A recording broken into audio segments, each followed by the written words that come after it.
Hey everyone, welcome to Judging for the Win. I'm Dave, and this is my daily ruling. Today is a very special DDR, and not just because it's my 200th episode. It's also my very first patron pick. That's right, today's topic was suggested and voted for by my supporters on Patreon. I'm going to be doing these every month, so if you'd like to be a part of the next one, or if you just have so much money that you don't mind sharing some of it with me, go ahead and check out my Patreon in the link in the description below. And now that that's taken care of, let's get on to the main attraction. How does banding work?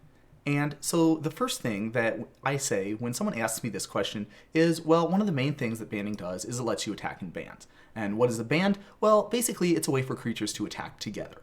I'll get into a lot more detail about exactly what that means further on in the presentation, but for now that should be a good enough description to give you an idea of what's going on. So the next big question is, how do bands work? And so you declare the bands at the same time as you're declaring attackers. So that means that if you say something like, I'm attacking with this creature, and this creature, the next thing you would say would be, these two creatures are in a band together, and these creatures are in a band together, and those creatures are in a band together. So all the creatures that are in a band have to be attacking the same player or the same planeswalker. When you attack, you can declare as many different bands as you want, but each creature can only be a part of one of them at a time. And creatures stop being part of bands after combat is over. So after that, we want to think about, well, what creatures can be in a band together? And so here's the general rule from the CR. Any number of creatures with banding and up to one without can be in a band. So if that's a little bit technical, well, I guess that's probably one of the reasons why banding is kind of thought of as a complicated mechanic. The rules for what can be a band and what can't be is kind of obscure and opaquely written. But here's some examples that'll hopefully give you a better idea of what we're talking about here. So we've got Geldron, Escort, and Grizzly Bears. Now this is a creature with banding and a creature without banding, and so that would be a valid band. So you could put these in a band together.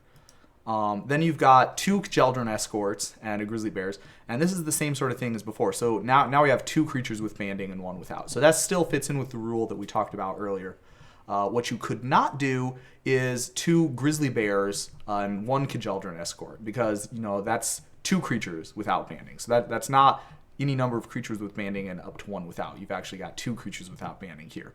So that's all of the different types of banding ones, but there actually is one other thing. There's two different ways that you can make a band. You've maybe seen this other ability before. It's called bands with other, and the rule for that is any number of quality creatures and that are the same quality can be part of a band with a creature that has bands with other quality. And that one, it's just even more ridiculous to try to interpret. So you really, I think, would need to see some examples of how this works.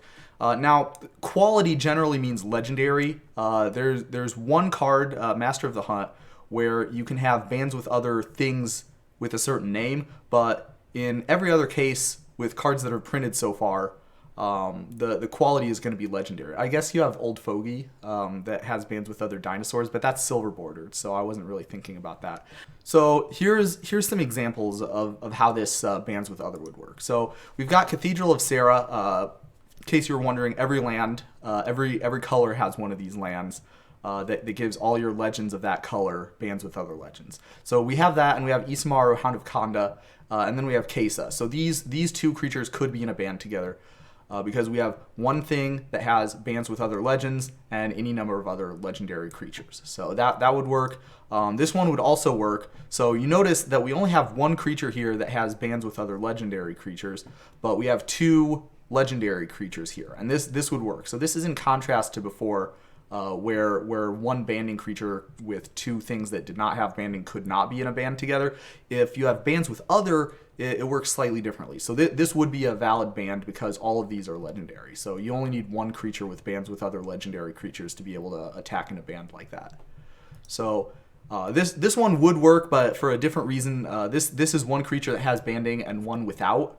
You would not be able to make a band that has one creature that has bands with other legends and one creature that's just like a normal creature that isn't even a legendary creature. So this one would not work because all of the things in the band, if you're going to use the bands with other rule, have to have the same quality. So in this case, the quality is being legendary creature.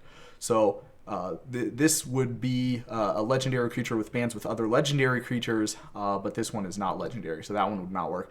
And then finally, this is one that kind of maybe seems like it should work, but it actually doesn't.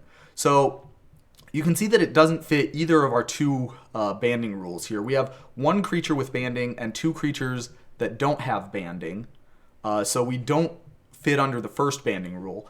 And then we have one legendary creature with bands with other legendary creatures and another legendary creature, but this one is not legendary, so it doesn't fit under our bands with other rule either. So that's the reason why this set of three creatures would not be able to be in a band together. So that's kind of how bands with other works, and hopefully these examples have kind of made it clear what kinds of things you could or couldn't do with one or the other. So now we're on to the next step, which is attacking with a band. So the important thing to know about attacking with a band is if one creature in an attacking band gets blocked, all the creatures in that band are also blocked by the same creature, even if it couldn't normally block some of the creatures in that band. So to give you an example of how this rule would work, take a look at this. So we have Trample Griffin here, and it's in a band with grizzly bears. So of course this is a valid band that you could declare because you have a creature that has banding and up to one without, so that fits under our first banding rule here,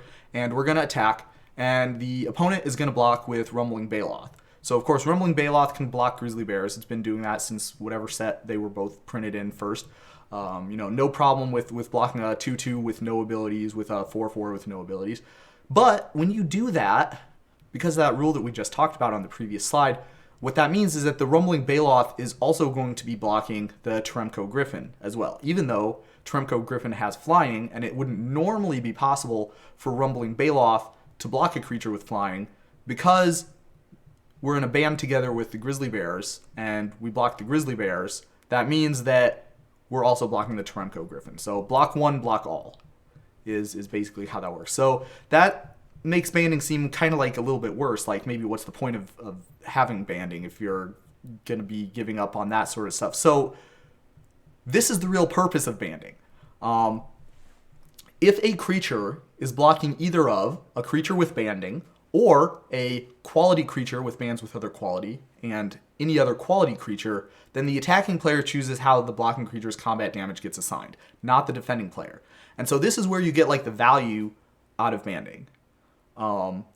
Notice that this does not have anything to do with bands. So it doesn't say if a creature is blocking a band, then the attacking player gets to choose how the combat damage gets assigned. It only cares about the qualities of the specific set of creatures that a creature is blocking. And this is, by the way, the reason why we had that previous rule that said that if you block one creature in a band, you also block all of the creatures in the band. The whole purpose of bands is to make there be some sort of vehicle to make it possible for a creature to be blocking multiple creatures at the same time, because that's normally not something that would be able to have happen. So the other important thing about this is the damage assignment order still gets declared by the person who controls the creature that's blocking. However, that's just a suggestion. You don't actually have to use the damage assignment order for anything. You can divide the damage up however you want. And that's, of course, very important. You do still have to use all the damage. You can't, have a creature with 4 power and then only assign 0 of the damage, or even only assign 3 of the damage. That would not be okay. But there is some stuff that is pretty valuable that this lets you do. So here's going back to our friend the Trample Griffin and the Grizzly Bears. So if you're Rumbling Baloth player, you're probably going to say, okay, I want to assign the damage to Trample Griffin first and then Grizzly Bears next.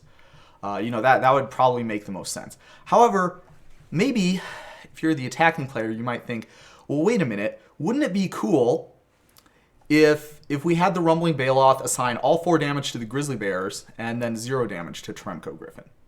And indeed, that is something that you can do.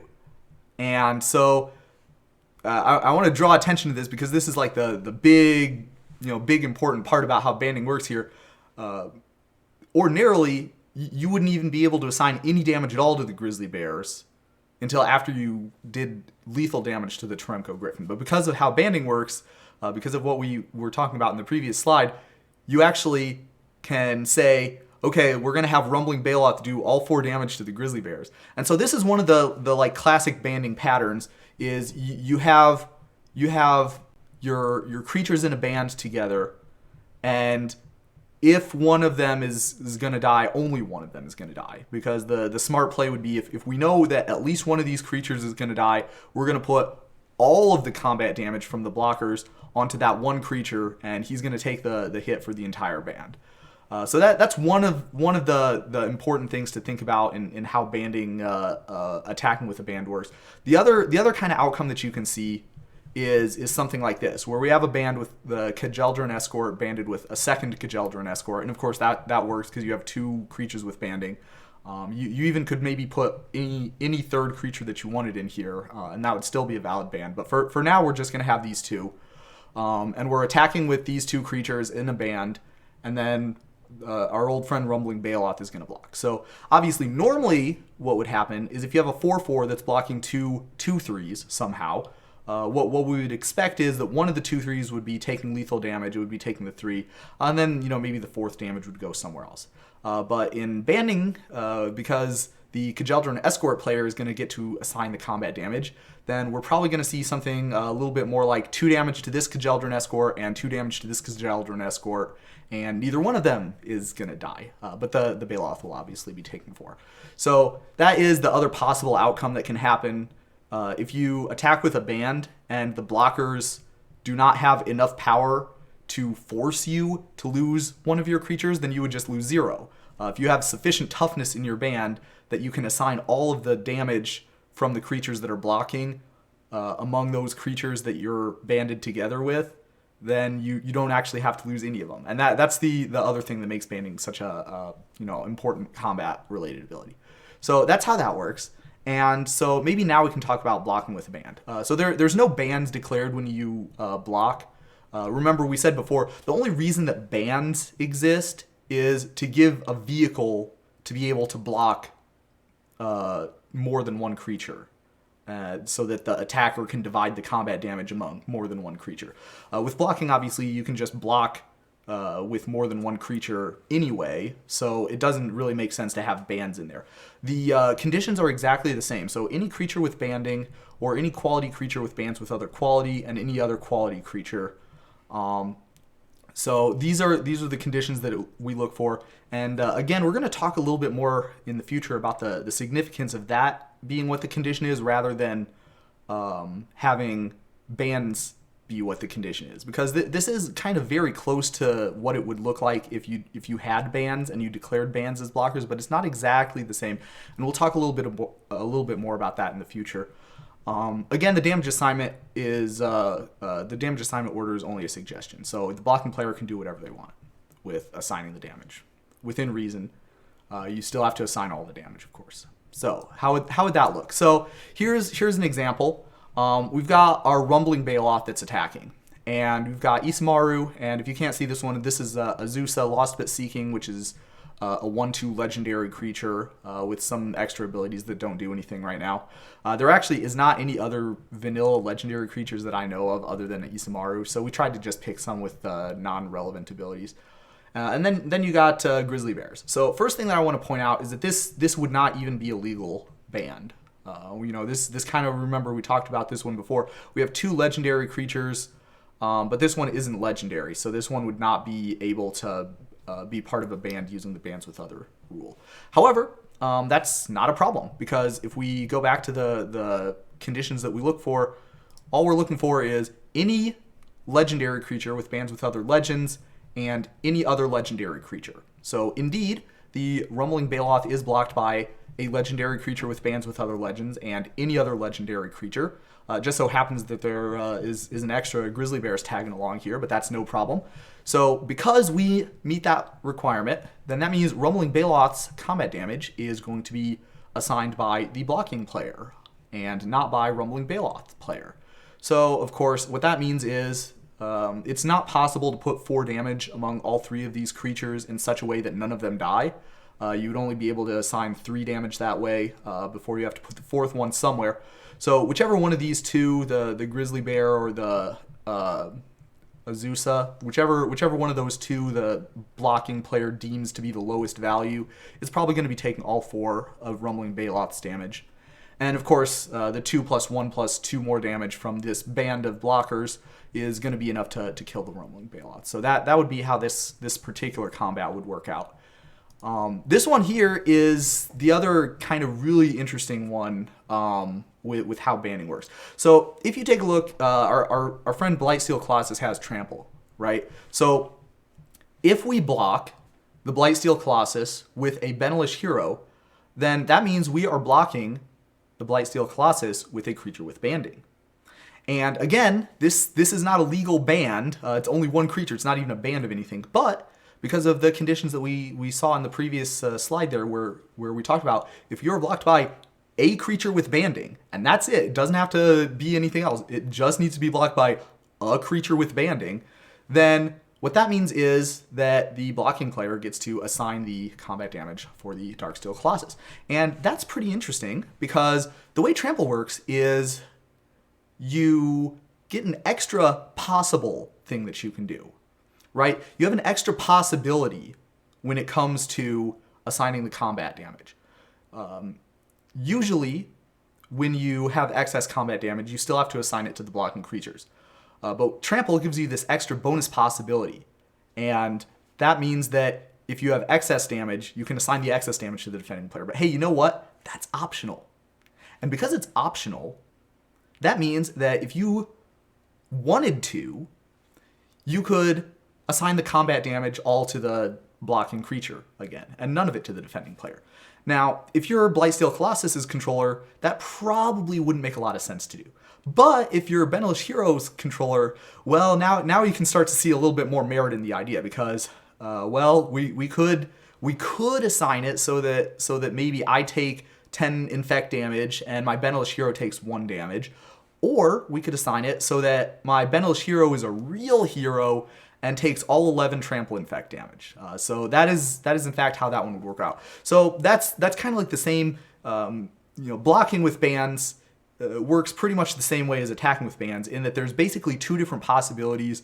And the 2 possibilities is either one creature is going to be taking all of the damage for the team, or maybe my creatures are going to have a combined total toughness that's high enough to make it so that none of them will die. But the most number of banding creatures in a combat involving banding is generally going to be 1. That's the most number of creatures that can generally die in a combat step that involves banding.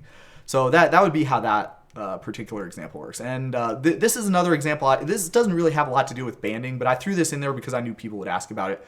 So here we have a banding trample creature that's banded with a normal vanilla 3/3. And we're going to be blocking that band of creatures with our old friend Rumbling Baloth. So the way that trample works is that it specifically says in the comprehensive rules for trample that you're allowed to take into account other combat damage that's being dealt by other creatures at the same time when you're deciding whether you're assigning lethal damage to the blocking creatures. So in this case, the Rumbling Baloth has 4 toughness, and the Centaur Courser is going to be dealing 3 damage to it. And Noble Elephant knows that his Centaur buddy is going to be dealing 3 damage to it. So what that means is that it is possible for the Noble Elephant to only have to assign 1 damage, because that would get us up to 4 to the Rumbling Baloth before it, and then you assign the other 1 damage from the Noble Elephant to the defending player. So that's how that would work.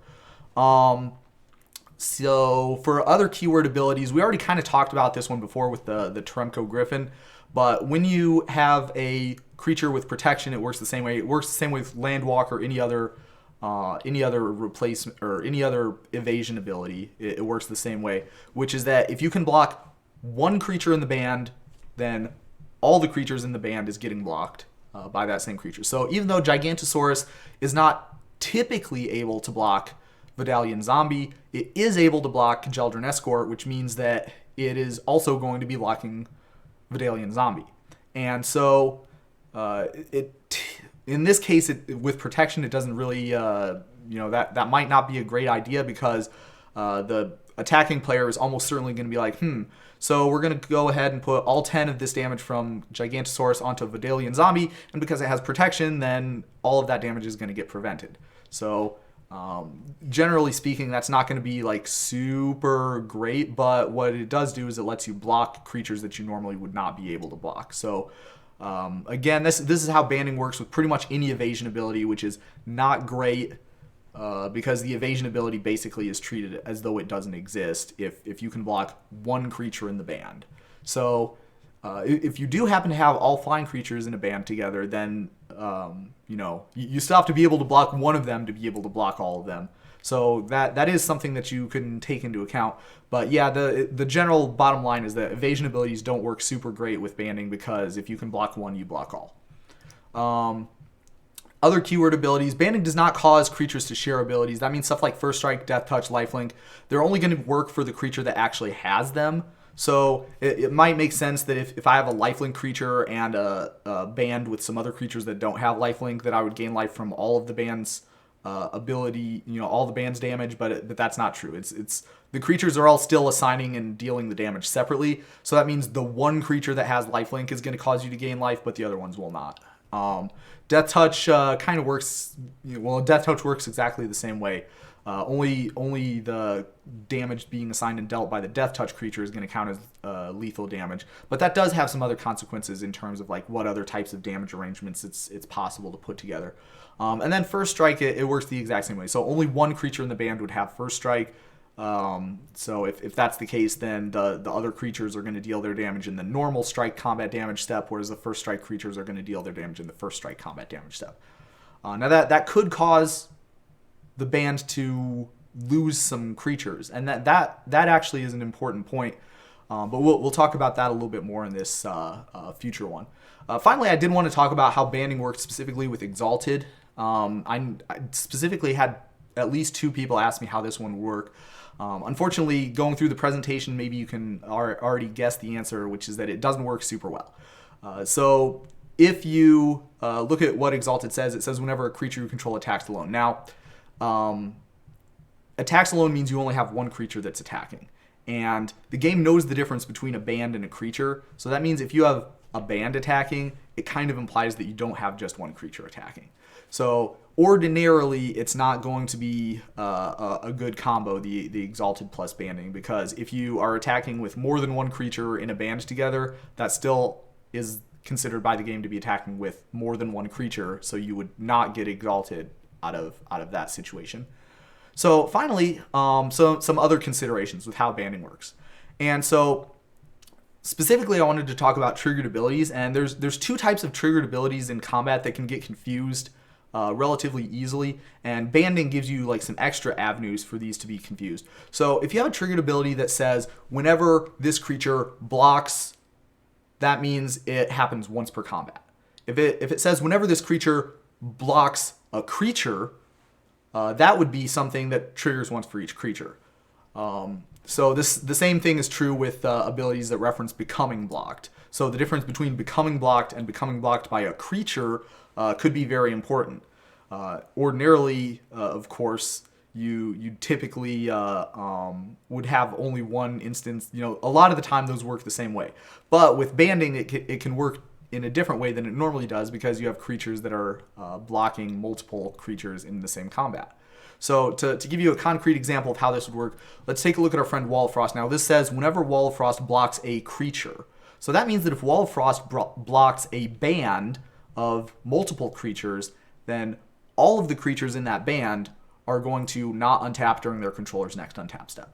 However, if you have something like a Psychic Membrane, which says whenever Psychic Membrane blocks, then that ability is only going to trigger one time if you block, and it doesn't matter how many creatures it is that you're blocking. So if your Psychic Membrane is blocking a band of multiple creatures, you still only blocked one time. So that means that you only draw one card in that case.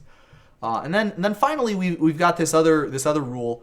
So you might have noticed that when I was talking about how the game decides whether the attacking player or the defending player is going to get to assign the combat damage for a creature, it does not say if the creature is blocking a band. And the same thing is true when you're using banding on blocking. It does not say if an attacker is being blocked by a band. And that's the reason why there's no bands at all on the defense side of things.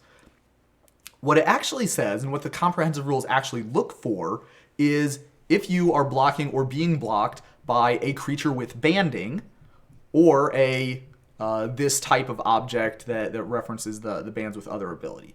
So the significance of that is if you go to a combat damage step and you, in between the attackers or the blockers being declared and when that damage step is happening, if in between that time you lose some creatures with banding, either by having the banding ability be taken away from them or having some sort of removal spell that targets one or more creatures with banding that are involved in that combat, then you may change which player it is going to get to assign the combat damage. So this is how that would work. So the game checks right before the combat damage is assigned and dealt to see whether either of these conditions is true. And if either of these conditions is true, then that means the banding player is the one that's going to get to assign the combat damage of the creature that's blocking or being blocked by the appropriate creatures with banding. If neither of these conditions is true, again, either because it's a normal combat damage that doesn't involve banding at all, or because some removal spell has removed a creature with banding that we were relying on to make this band work, or a creature with bands with other, or maybe the creature with bands with other has had its characteristics changed somehow so that it no longer matches the quality that the game is looking for. In any of those types of situations, then even though the person who was making those attacks or making those blocks might have been counting on getting the benefit from banding, if the banding check does not pass immediately before the combat damage is dealt, then we're going to get into this situation here where it goes back to plan A and the creature's controller is the one that gets to decide how the combat damage is assigned and dealt. So that's how that would work if you were going to, for example, lose banding or have a creature that you needed in order for the band to function in order to get that, if that creature were removed or otherwise taken out of the equation. So that's how that would work. And then the final thoughts, that is all the banding stuff that you should need to know in order to answer pretty much any banding question that's likely to come up. There might be some corner case stuff. If there is, please feel free to ask me in the comments. I'll do my best to answer and address any of the questions that you might have. And again, final thoughts. Thank you so much to all of my patrons, and I'm looking forward to doing a lot more of these types of videos that are on topics that you specifically are asking for. So thank you to all of you, and I hope everyone has a great day.